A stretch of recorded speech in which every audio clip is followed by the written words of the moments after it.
Bueno, pues esta mañana vamos a continuar con la jornada de formación y en concreto vamos a empezar con el segundo apartado, que es el análisis de material del sistema capitalista, en que profundizaremos un poco más en las leyes generales más generales de concepción material de la historia, materialismo histórico y de la economía política después de este segundo apartado. Por lo tanto, ya damos paso a las explicaciones que Fernando va a hacer sobre ello. Bien, yo antes voy a hacer una pequeña introducción, muy pequeña. Os voy a leer unos trocitos del discurso pronunciado por Engels sobre la tumba de Marx.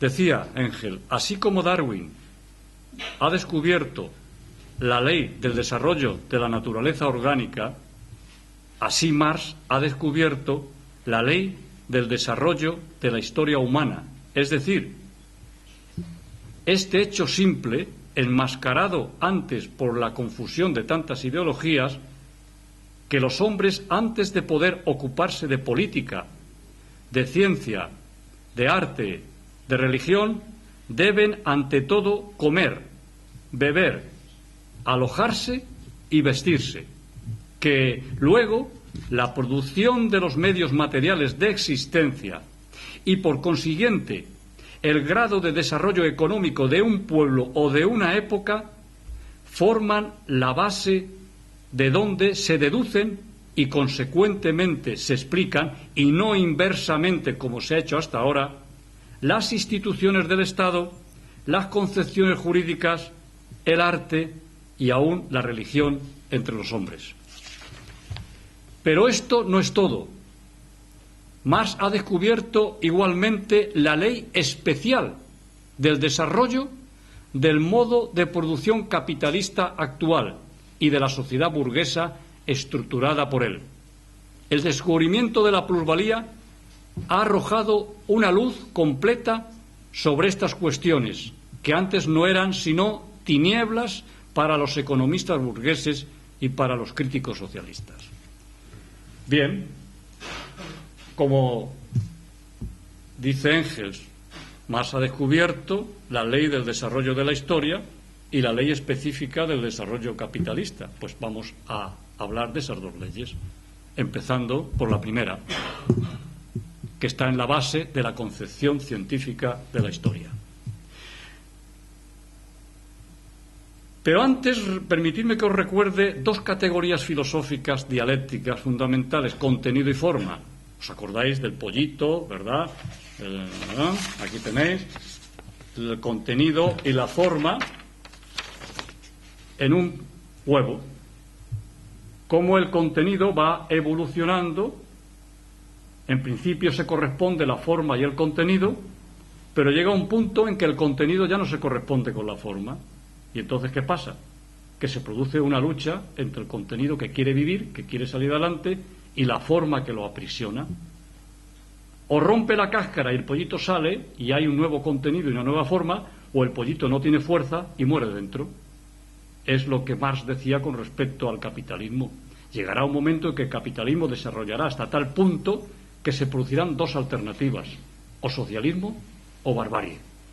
Bien, como veis, la filosofía científica no es una filosofía fatalista. No quiere decir que el socialismo se va a producir quedándonos en nuestra casa por el mero hecho de que las fuerzas productivas se hayan desarrollado, o sea, el contenido se haya desarrollado y sea incompatible con las formas capitalistas de producción. Si no luchamos, si no tomamos conciencia de ese hecho, como podemos tener una manzana podrida encima de la mesa y tenerla ahí y no tirarla a la basura porque no tomemos conciencia o simplemente porque no queramos tirarla. Aquí la voluntad juega un papel importante, cuidado. Bien, ahora vamos a hacer uso de la lógica formal. Sabéis que ayer dijimos que la lógica formal era el sustento de la metafísica, pero cuidado, no es la metafísica. Cuando la lógica formal se libera de la metafísica, es un instrumento válido para entrar en la dialéctica. Es como las dos caras de una bisagra. ¿Qué es lo más natural? Lo más natural es empezar por identificar. Eso es lo que hace una criatura cuando es pequeña. Esto es esto es aquello, esto es una muñeca, esto es una bicicleta, esto es tal, esto cual. No ve el movimiento de las cosas, ve la quietud. La lógica dialéctica es la lógica de la quietud, la lógica del instante, la fotografía. Pero claro, la vida no es una fotografía, la vida es una película. Pero antes hay que verlo como fotografía. Ahora con los instrumentos que tenéis, veis la imagen en movimiento, pero de momento dice, voy a pararla porque quiero verle mejor la cara a este nene. Y la paráis. Hace falta, por tanto, que la imagen se pare y que después se pueda ver también en movimiento. Bien, vamos a utilizar ese método. Vamos a utilizar el método de combinar la dialéctica formal, la lógica formal con la lógica dialéctica.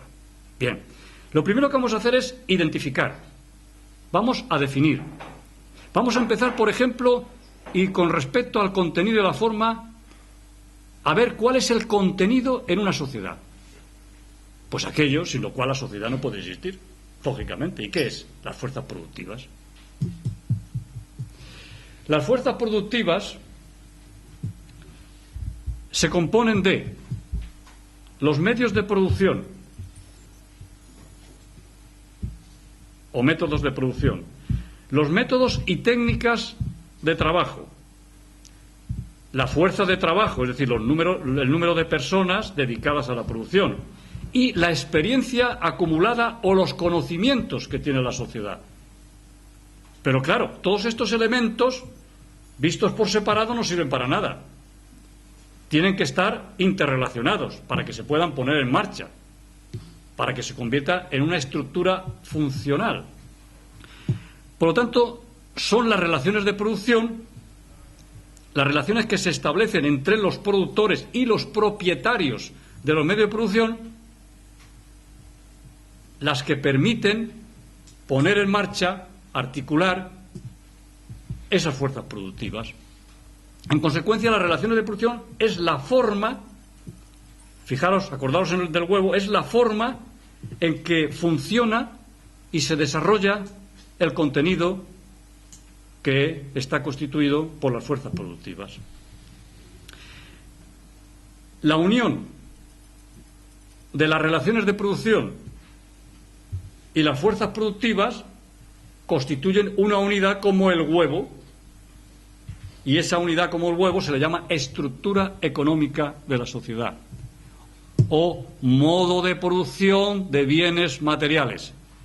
No confundáis el concepto descriptivo de modo de producción de bienes materiales con el concepto teórico de modo de producción, que ya lo aclararemos antes. Más utiliza muchas veces el concepto descriptivo de modo de producción de bienes materiales para referirse a la estructura económica de la sociedad. Bien, como veis, estamos en plena lógica formal. Estamos identificando esto es esto, aquello es aquello. Si es esto, no es aquello. Estamos haciendo una clasificación. Estamos viendo la realidad atomizada, pero no en su movimiento dialéctico. De aquí se deducen dos leyes fundamentales, porque, como sabéis, desde el punto de vista materialista, todo se explica por las leyes inmanentes, no por un espíritu trascendental que viene a posarse sobre la realidad. ¿Y cuáles son esas leyes generales que se deducen de los conceptos que he mencionado antes? Dos leyes generales. La primera ley general dice: las relaciones de producción, es decir, la forma, se corresponden en última instancia con el grado de desarrollo de las fuerzas productivas y viceversa. Acordaros del pollito, que tiene que corresponderse el contenido, la cara, la yema, y cuando el pollito aún no ha necesitado romper la cáscara, tiene que corresponderse con la forma del huevo. Segunda ley general: cuando las relaciones de producción, es decir, cuando las formas frenan el crecimiento o desarrollo de las fuerzas productivas, que es el contenido, se crean las condiciones materiales para un cambio de sociedad. Es el caso de una revolución. Por consiguiente, una revolución se tiene que plantear en función de estas premisas materiales.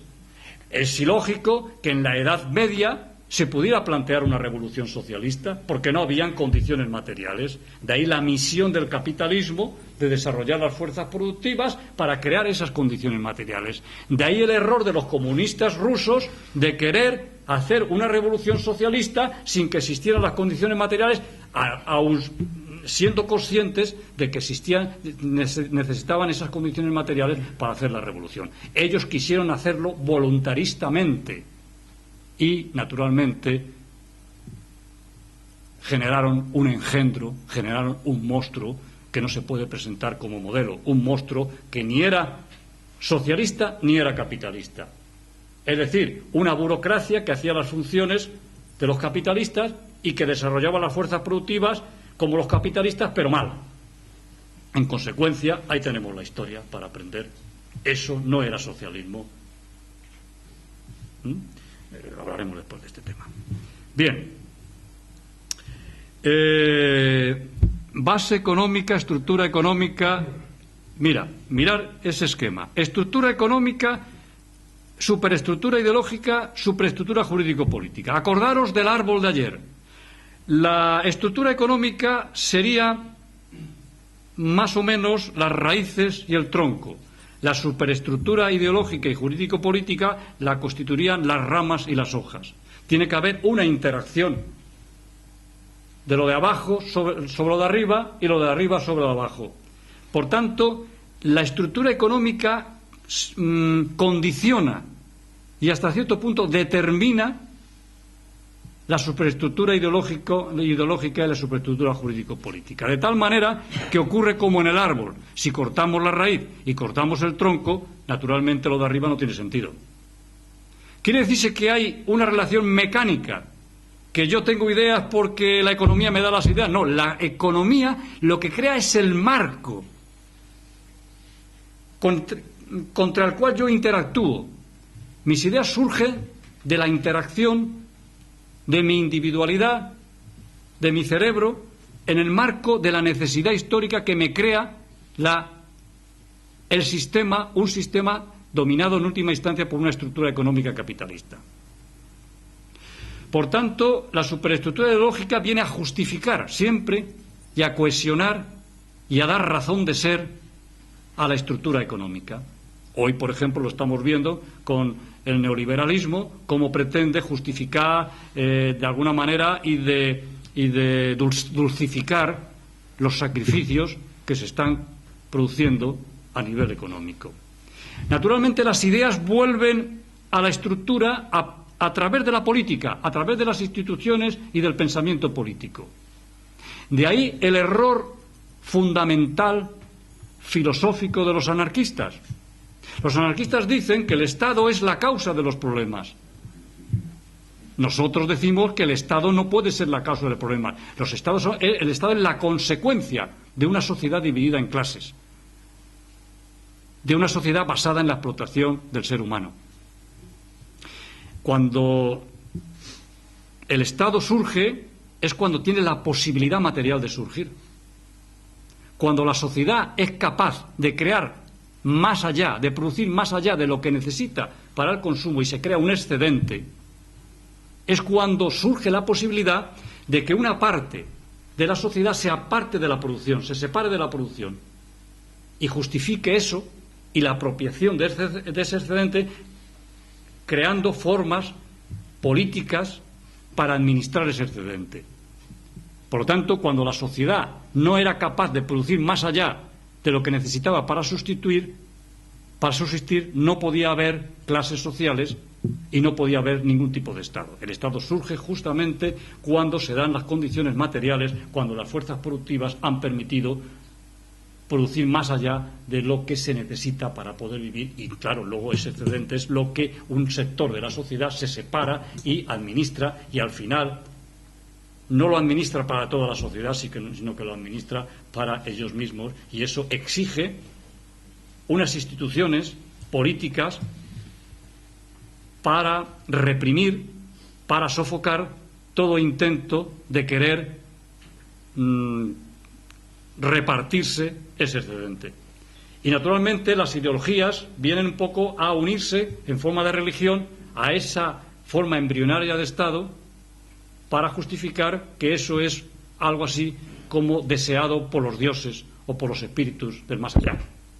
En fin, no voy a entrar en ese tema porque si no, pero vamos a seguir avanzando. Ahora vamos a hablar del concepto de modo de producción. El concepto teórico de producción es una categoría que nos permite pensar la totalidad social en la cual el nivel económico es determinante en última instancia.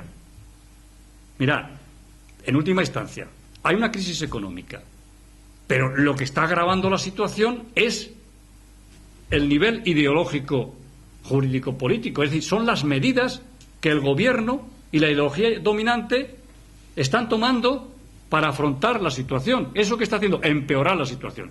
Luego, la causa inmediata de la situación que estamos viviendo está a nivel de las superestructuras jurídico-políticas. Naturalmente, en última instancia, es verdad que hay una crisis y eso es lo que determina lo demás, pero también es verdad que la causa inmediata de lo que estamos padeciendo en estos momentos hay que buscarla en la política neoliberal que se está siguiendo. Bueno, el concepto teórico permite pensar la realidad social global. Y eso coincide con el concepto de materia que decíamos ayer. La materia es materia y pensamiento incluido. El concepto de modo de producción es materia y pensamiento incluido. Es un concepto global.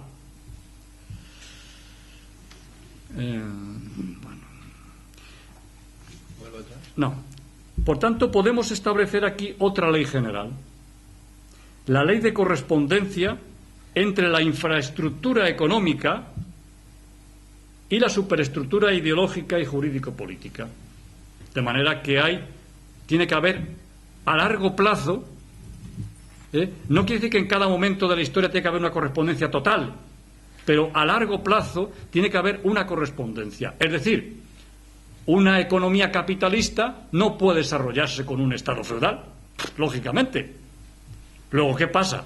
Que la economía capitalista tiene que romper con el Estado feudal, tiene que acabar con el Estado feudal para que se corresponda con las necesidades del desarrollo de la economía. Por tanto, a medio y a largo plazo, la infraestructura económica se tiene que corresponder con la superestructura ideológica y con las ideas. No es posible establecer el capitalismo con ideas feudales. No es posible que la Iglesia diga, en la época feudal, que los reyes están aquí por designio divino, que los privilegios de la clase feudal son privilegios otorgados por derecho divino, porque eso chocaba y choca con los intereses que demanda el desarrollo de una economía capitalista. Por consiguiente, a medio y largo plazo, tiene que haber una ley de correspondencia entre la infraestructura o estructura económica y la superestructura ideológica y jurídico-política. Cuando los anarquistas nos dicen que el Estado es la causa, están tomando el rábano por las hojas. Están partiendo de la idea, pero no están partiendo de la realidad material. Y por consiguiente, eso les hace cometer errores fundamentales y caer en posicionamientos reaccionarios. Acordaros de la guerra civil, cuando nos montan las comunas, el colectivismo en Monóvar, el colectivismo en Aragón, es decir, ellos, su idea era la revolución. Pero ¿cómo se puede hacer la revolución si no se gana la guerra? Es un planteamiento filosófico, fundamental, independiente de la buena voluntad de la gente. La gente puede actuar con muy buena voluntad, ser magníficas personas, pero aquí no estamos juzgando eso. Yo pienso que incluso un socialdemócrata puede ser una magnífica persona, pero tiene un planteamiento filosófico que se traduce en unos hechos concretos. Bueno, vamos a ver esto. No, el otro. ¿Veis? Si razonamos a un nivel todavía abstracto, es decir, a un nivel teórico, a nivel de modo de producción como concepto teórico, hay que decir que el concepto modo de producción no hay ninguna sociedad que sea un modo de producción puro. Es decir, no existe un capitalismo puro, no ha existido nunca un feudalismo puro, pero como concepto teórico como posicionamiento teórico, nos puede servir para entender después lo concreto. En términos generales, lo que observamos es que la sociedad ha ido evolucionando hacia arriba, en un sentido de espiral, como ha dibujado ahí Adrián. Primero estuvo el comunismo primitivo, en donde la gente se tenía que apretar, se tenía que vivir bajo los principios de la solidaridad, porque se podía conseguir lo justo para poder comer. Ahí no podían haber clases porque no había nada que repartir, no había nada que llevarse. Ahí era socialismo puro, comunismo puro, democracia pura. Pero claro, en ese estadio primitivo no ha vivido siempre la humanidad. Y entonces surge, primero había división entre sexos y después surge la división en el trabajo, porque se descubre, por ejemplo, la agricultura, se descubre la ganadería, los oficios, y todo eso aumenta la productividad del trabajo y la cantidad de trabajo.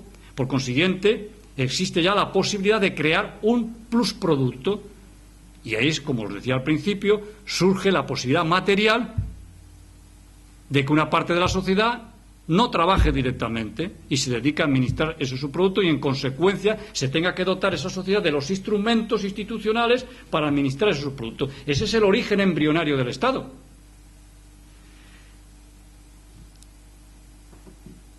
Pero claro, en el seno de la sociedad primitiva, al aumentar la productividad del trabajo, al aumentar la cantidad de trabajo, como los medios instrumentales eran tan rudimentarios, las guerras entre las tribus proporcionaban prisioneros, y esos prisioneros que antes los soltaban, ahora los obligaban a ser esclavos, a que fueran una parte importante de las fuerzas productivas. Y surge en el seno de la sociedad primitiva ya latente la esclavitud, que al llegar a un grado determinado de desarrollo se hace incompatible con esa forma asamblearia, con esa forma, digamos, solidaria de vivir, y la sociedad primitiva se rompe, y entonces surge la sociedad esclavista con un Estado esclavista y con una ideología esclavista que justificaba la propiedad del esclavo y el Estado para reprimir si hacía falta a los esclavos. Bien, las fuerzas productivas siguen desarrollándose dentro de la sociedad esclavista, surgen nuevos instrumentos, por ejemplo el arado romano y a otros más que no recuerdo ahora, pero el elemento principal de las fuerzas productivas seguía siendo el esclavo. Se plantea en la sociedad esclavista una contradicción. Por una parte, el desarrollo de las fuerzas productivas permitía que se pudiera producir más y mejor. Por otra parte, los esclavos no estaban interesados en trabajar más.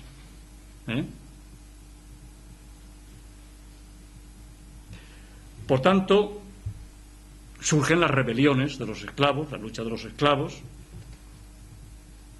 y en ese contexto la invasión del Imperio Romano, que termina de rematar el estado de crisis en que se encuentra la sociedad esclavista.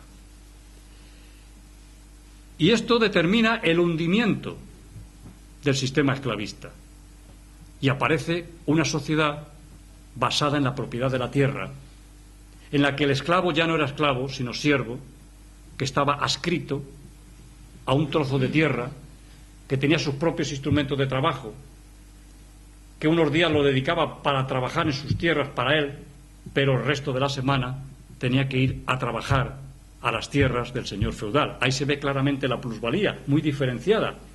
Como era una sociedad muy simplista, muy simple, muy fácil, muy embrionaria, ahí se puede ver claramente cómo se apropia la clase dominante, en este caso la clase feudal, de ese plusproducto, de ese trabajo extra que el siervo realiza en las tierras de su señor. Pero ya no era un esclavo, ya no se le podía matar, ya no se le podía torturar, pero sí se le podía vender junto con la tierra. Era un siervo de la gleba, de la tierra. Bien, en el feudalismo se desarrollan las fuerzas productivas, los oficios, el comercio, la producción mercantil simple, que era yo te vendo esta mercancía, por tanto, y con ese dinero me compro otra cosa que necesito, se convierte en producción a gran escala. Se produce un salto cualitativo.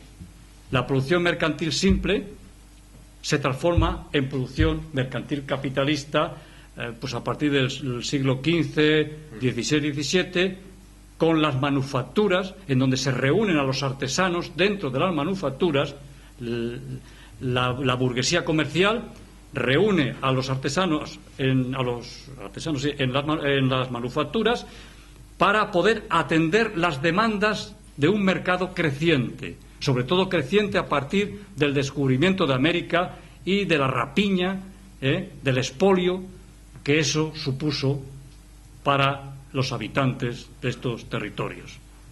Bien, y en el seno de la sociedad feudal surge una nueva forma de producción mercantil representada por las manufacturas, que tienen un doble origen, pero que no voy a explicarlo ahora, pero que sirven para atender las demandas de la población, del mercado. La navegación, todos los medios técnicos contribuyen y coadyuvan en el desarrollo de las fuerzas productivas. Pero yo en este aspecto, si me permitís, y es muy breve, quiero darle la palabra al camarada Fidel Castro, porque él lo explica muy bien. Él lo explica muy bien. Cuando la burguesía no. A ver. Una nueva clase social, los comerciantes y los productores de artículos manufacturados para el comercio, surge del seno de la sociedad feudal de señores y siervos, en las postrimerías de la Edad Media. La sed de oro fue el resorte que movió los esfuerzos de esa nueva clase. El afán de ganancia fue el incentivo de su conducta a través de su historia. Con el desarrollo de la industria manufacturera y el comercio fue creciendo su influencia social. Las nuevas fuerzas productivas que se desarrollaban en el seno de la sociedad feudal chocaban cada vez más con las relaciones de producción, las relaciones de servidumbre propias del feudalismo, sus leyes, sus instituciones, su filosofía, su moral, su arte, su ideología, es decir, su superestructura ideológica, jurídico-política. Nuevas ideas filosóficas y políticas, nuevos conceptos del derecho y del Estado fueron proclamados por los representantes intelectuales de la clase burguesa, los que, por corresponder a las nuevas necesidades de la vida social, poco a poco se hicieron conciencia en las masas explotadas. Eran entonces ideas revolucionarias frente a las ideas caducas de la sociedad feudal. Los campesinos, los artesanos y los obreros de las manufacturas, encabezados por la burguesía, echaron por tierra el orden feudal, su filosofía, sus ideas, sus instituciones, sus leyes y los privilegios de la clase dominante, es decir, la nobleza hereditaria. Entonces la burguesía consideraba justa y necesaria la revolución. No pensaba que el orden feudal podía y debía ser eterno, como piensa ahora de su orden social capitalista. Alentaba a los campesinos a librarse de la servidumbre feudal, alentaba a los artesanos contra las relaciones gremiales y proclamaba el derecho al poder político. Los monarcas absolutos, la nobleza y el alto clero defendían tenazmente sus privilegios de clase, proclamando el derecho divino de la corona y la intangibilidad del orden social establecido.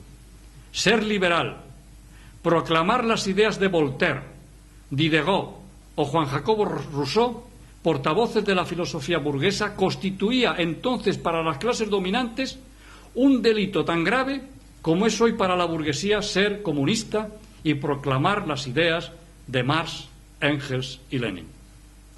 Cuando la burguesía conquistó el poder político y estableció sobre las ruinas de la sociedad feudal su modo capitalista de producción, sobre ese modo de producción erigió su Estado, sus leyes, sus ideas e instituciones. Estas instituciones consagraban en primer término la esencia de su dominación de clase, la propiedad privada. La nueva sociedad basada en la propiedad privada sobre los medios de producción y en la libre competencia quedó así dividida en dos clases fundamentales. Una poseedora de los medios de producción cada vez más modernos y eficaces, la otra desprovista de toda riqueza, poseedora solo de su fuerza de trabajo, obligada a venderla en el mercado como una mercancía más para poder subsistir. Rotas las trabas del feudalismo, las fuerzas productivas se desarrollaron extraordinariamente. Surgieron las grandes fábricas donde se acumulaba un número cada vez mayor de obreros. Las fábricas más modernas y técnicamente eficientes iban desplazando del mercado a los competidores menos eficaces. El costo de los equipos industriales se hacía cada vez mayor. Era necesario acumular cada vez sumas superiores de capital. Una parte importante de la producción se fue acumulando en un número menor de manos. Surgieron así las grandes empresas capitalistas y más adelante las asociaciones de grandes empresas a través de cárteles, sindicatos, trust y consorcios, según el grado y el carácter de la asociación, controlados por los poseedores de las mayorías de las acciones, es decir, por los más poderosos caballeros de la industria. La libre concurrencia, característica del capitalismo en su primera fase, dio paso a los monopolios que concertaban acuerdos entre sí y controlaban los mercados. ¿De dónde salieron las colosales sumas de recursos que permitieron a un puñado de monopolistas acumular miles de millones de dólares? Sencillamente, de la explotación del trabajo humano. Millones de hombres obligados a trabajar por un salario de subsistencia produjeron con su esfuerzo los gigantescos capitales de los monopolios. Los trabajadores acumularon las fortunas de las clases privilegiadas, cada vez más ricas, cada vez más poderosas. A través de las instituciones bancarias llegaron a disponer éstas no solo de su propio dinero, sino también del dinero de toda la sociedad.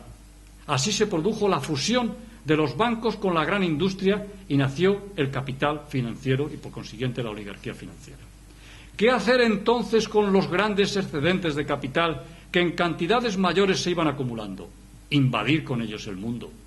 Siempre en pos de la ganancia, comenzaron a apoderarse de las riquezas naturales de todos los países económicamente débiles y explotar el trabajo humano de sus pobladores con salarios muchos más míseros que los que se veían obligados a pagar a los obreros de la propia metrópoli. Se inició así el reparto territorial y económico del mundo. En 1914, 8 o 10 países imperialistas habían sometido a su dominio económico y político fuera de sus fronteras a territorios cuya extensión ascendía a 83.700 millones de kilómetros cuadrados, con una población de 970 millones de habitantes. Sencillamente se habían repartido el mundo. Pero como el mundo era limitado en extensión, repartido ya hasta el último rincón del globo, vino el choque entre los distintos países monopolistas y surgieron las pugnas por nuevos repartos originadas en la distribución no proporcional al poder industrial y económico que los distintos países monopolistas en desarrollo desigual habían alcanzado. Estallaron las guerras imperialistas que costarían a la humanidad 50 millones de muertos, decenas de millones de inválidos e incalculables riquezas materiales y culturales destruidas.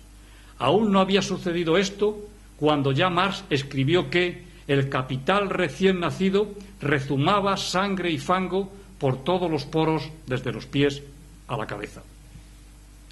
El sistema capitalista de producción, una vez que hubo dado de sí todo lo que era capaz, se convirtió en un abismal obstáculo al progreso de la humanidad. El contenido ya no se correspondía con la forma. Pero la burguesía desde su origen llevaba en sí misma su contrario, ley de la contradicción. En su seno se desarrollaron gigantescos instrumentos productivos, pero a su vez se desarrolló una nueva y vigorosa fuerza social, el proletariado, llamado a cambiar el sistema social ya viejo y caduco del capitalismo por una forma económico-social superior y acorde con las posibilidades históricas de la humanidad, convirtiendo en propiedad de toda la sociedad esos gigantescos medios de producción, fuerzas productivas, que los pueblos, y nada más que los pueblos con su trabajo, habían creado y acumulado. A tal grado de desarrollo de las fuerzas productivas, resultaba absolutamente caduco y anacrónico un régimen, unas relaciones de producción que postulaba la posesión privada y con ello la subordinación de la economía de millones y millones de seres humanos a los dictados de una exigua minoría social. Los intereses de la humanidad reclamaban el cese de la anarquía en la producción, el derroche, las crisis económicas y las guerras de rapiña propias del capitalismo. Las recientes necesidades del género humano y la posibilidad de satisfacerlas exigían el desarrollo planificado de la economía y la utilización racional de sus medios de producción y recursos naturales. Es decir, exigían y exigen el establecimiento de otras relaciones de producción basadas en la propiedad social y no en la propiedad privada. Porque fijaros que la contradicción, las fuerzas productivas están globalizadas, se han socializado, solamente las puede poner en marcha la sociedad en su conjunto y, sin embargo, la apropiación, el beneficio es privado. Esa contradicción es la que pone al capitalismo en una situación de crisis, porque ya no se pueden mover esos gigantescos medios productivos para satisfacer los intereses exclusivos de una exigua minoría.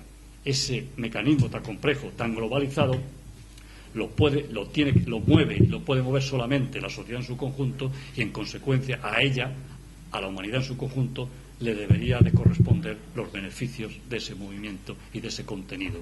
Las formas tienen que adaptarse al nuevo contenido, y esa es la contradicción fundamental que se plantea a nivel general en el sistema capitalista. No voy a leeros más porque se extiende más, pero no viene a cuento de leer más. De todas formas,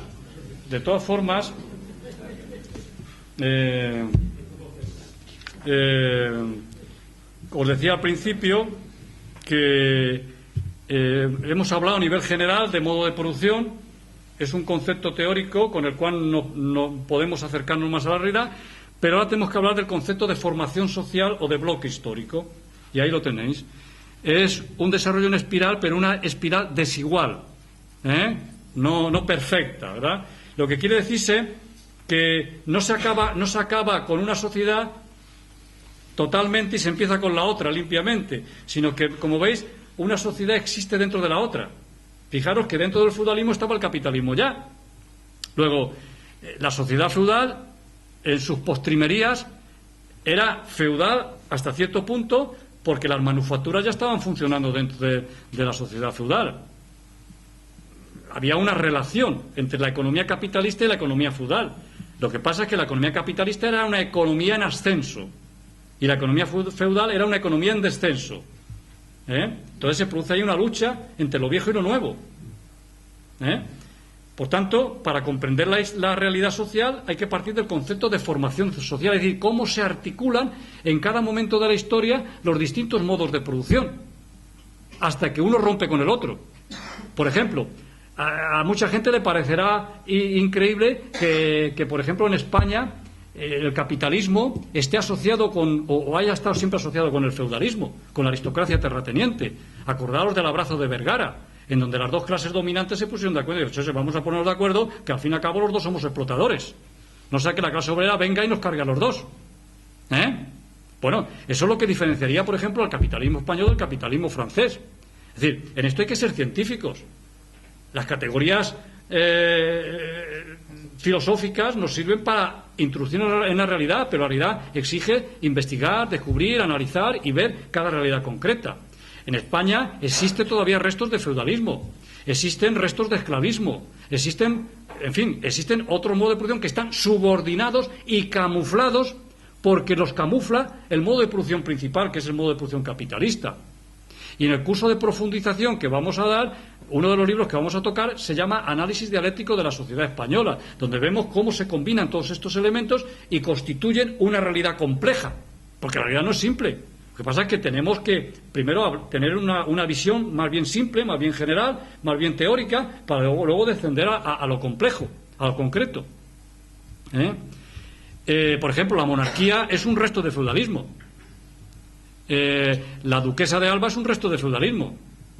Todos los títulos que por ahí tienen propiedades y que, pues, esos son restos que están ahí y que han introducido el capitalismo en el cultivo de sus tierras, pero no deja de ser un capitalismo mezclado con la propiedad nobiliaria, por ejemplo.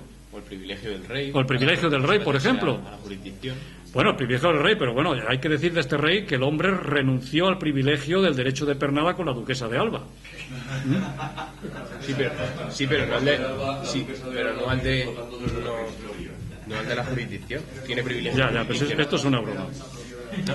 No lo pases, explica la ley de reserva. Bien, sí. Entonces el concepto de formación social o de bloque histórico nos lleva a deducir de esa realidad otra ley objetiva, la ley del desarrollo desigual y combinado, que nos enseña que la realidad se desarrolla en forma de espiral, pero no de una espiral continua, sino de una espiral desigual, en donde se combina lo viejo con lo nuevo. Cuando se haga una revolución socialista, no se va a hacer de golpe, será un proceso de transición en donde existirá lo viejo y lo nuevo. Que duda cabe que ese proceso de transición combinará lo público con lo privado, la pequeña y la mediana empresa con la gran empresa socialista, por ejemplo. Los medios fundamentales de producción podrán estar en manos del pueblo, pero también habrán medios de producción en manos de la pequeña y la mediana burguesía. Es decir, lo viejo y lo nuevo se combinan en un contexto histórico concreto. No se pasa de lo uno a lo otro como si lo anterior ya lo hubiéramos borrado definitivamente. La ley de la negación, es decir, la ley del desarrollo dialéctico, supone un avance hacia lo más superior, pero preservando elementos de lo anterior. Que duda cabe que el socialismo va a recoger la historia, la herencia cultural, los avances científicos, todo lo que la humanidad ha conseguido bajo el capitalismo, pero ahora sobre otra forma, sobre otras relaciones más adecuadas que van a propulsar, van a desarrollar mucho más rápidamente todos estos aspectos que constituyen el contenido de la sociedad.